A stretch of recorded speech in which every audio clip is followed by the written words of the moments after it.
New York City was not always a city of glass towers and endless lights. In the beginning, it was a quiet place, a patchwork of forests and streams, where the Lenape people fished and hunted, their canoes gliding silently along the rivers. The land was rich and green, the air filled with the calls of birds and the rustle of leaves. It was a place of peace, a world away from the noise and rush that would one day define it. The story of New York's growth began in the year 1626, when a ship from the Dutch West India Company sailed into the harbor. The men aboard named the place New Amsterdam, and they built a small fort at the tip of the island they called Manhattan. The settlement was little more than a cluster of wooden houses and muddy streets, but it was a beginning, a foothold in the New World. The Dutch traded with the Lenape, exchanging beads and tools for furs and land. The city grew slowly, its people a mix of traders, farmers, and adventurers. In 1664, the English arrived, their ships bristling with cannons. They took the city without a fight, renaming it New York in honor of the Duke of York. The city's fate was sealed. It would be a place of change, a crossroads of nations. Through the 17th and 18th centuries, New York grew in fits and starts.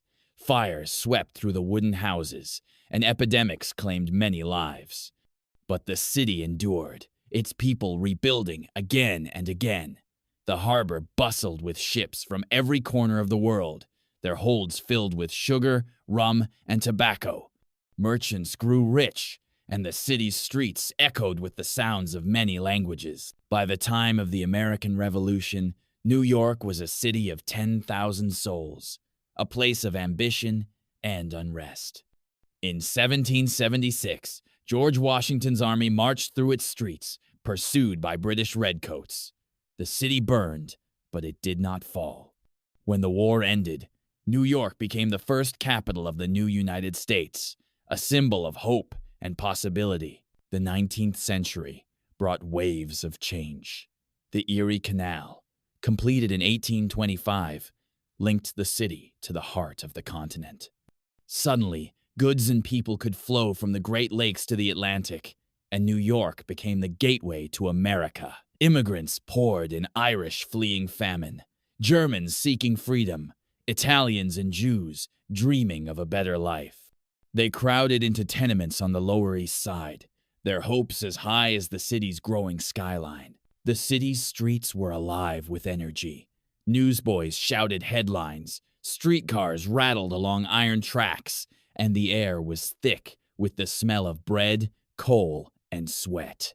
Children played stickball in the alleys, while mothers hung laundry from windows high above the street. The city was noisy, crowded, and sometimes cruel, but it was also a place where anything seemed possible. In 1886, a gift from France arrived in the harbor, the Statue of Liberty, her torch held high, a beacon for all who came seeking freedom.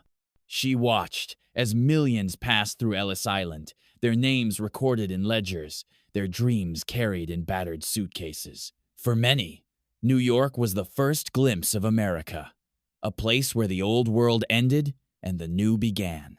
If you're enjoying this story, don't forget to like and subscribe for more stories that bring history's greatest mysteries to life. The city grew upward as well as outward. In the early years of the 20th century, steel and ambition combined to create a new kind of building, the skyscraper, the Flatiron Building, the Woolworth Building, and then, in 1931, the Empire State Building, rising more than 1,000 feet above the streets. Workers balanced on narrow beams, their lunch pails swinging over the city below. The skyline became a symbol of human daring, a testament to what could be built with vision and courage.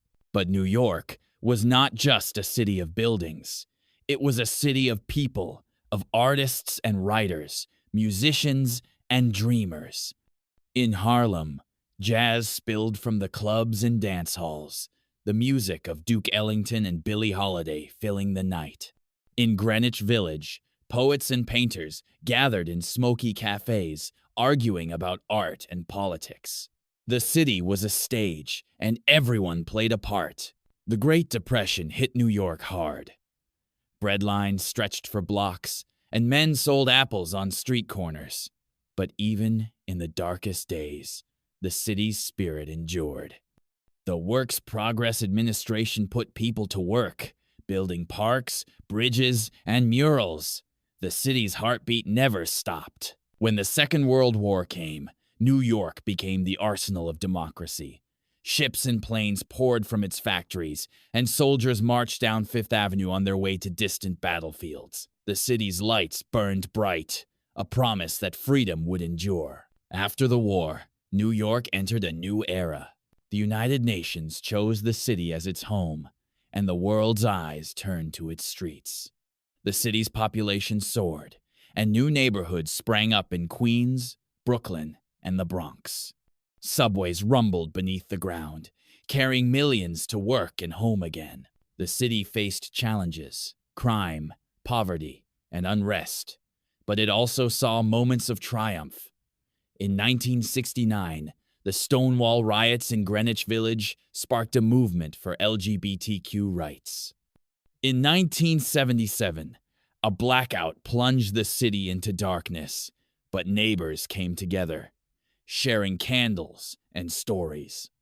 In 1981, the AIDS crisis struck, but the city's artists and activists fought back with courage and compassion.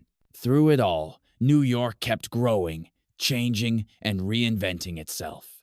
The Twin Towers rose in the 1970s, symbols of the city's ambition. When they fell on September 11th, 2001, the city mourned, but it did not break. Firefighters, police officers, and ordinary citizens became heroes, and the world watched as New York rebuilt once again.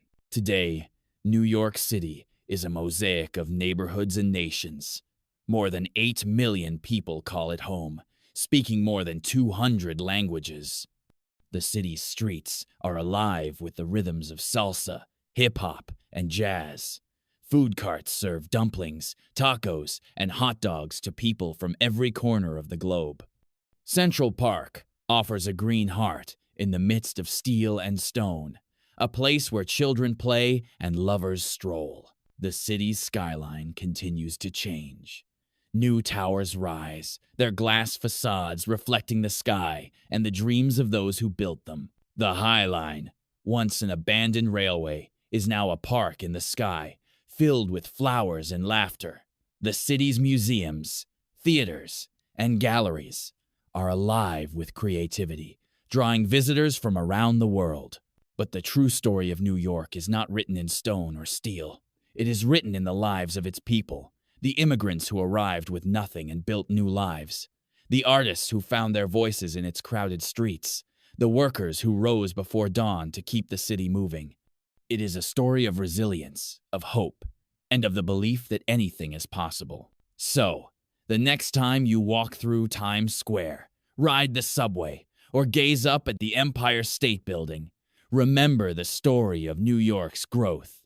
Remember the Lenape who fished in its rivers, the Dutch traders who built its first houses, the millions who came seeking freedom and found a home. Remember that history is not just made by great events, but by the everyday courage of ordinary people.